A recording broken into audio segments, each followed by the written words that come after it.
Ayaw kumpiyansa sa imong pagpangalagad mga igsoon.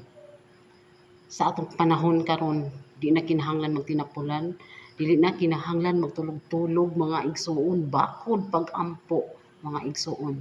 Kay 24/7 ang kaaway kanunay nagamonitor, nagatanaw, ug kanunay nagaplano kanimo kung unsaon kaniya pagpukan.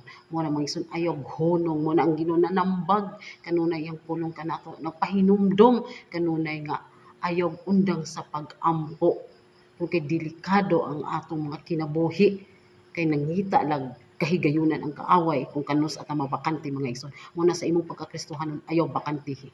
Ayaw kumpiyansa mga igsoon kay bisan gagmay nga mga butang delikado na kay diha ang mga delikadong butang nagsugod sa gagmayng butang. Muna ayaw kumpiyansa mga igsoon. Ayaw undang sa pag-ampo aron motubo ta, aron mang-uswag ta, aron di ta magpabilin sa kaluyahon mga igsoon. Ampo sa kanunay dili na to magpalabig tulog-tulog mga igsoon aron maguba ang mga plano, ang mga sit-up sa kaaway na iyang buhaton diha sa atong kinabuhi. Kay ang kaaway daghan kay siya plano, daghan kay siya sit-up kung saon ta pagguba. Pero pinaagi sa pag-ampo, maging powerless ang kaaway mga igsoon. Kay ang pag-ampo sa matarong adunay gahom.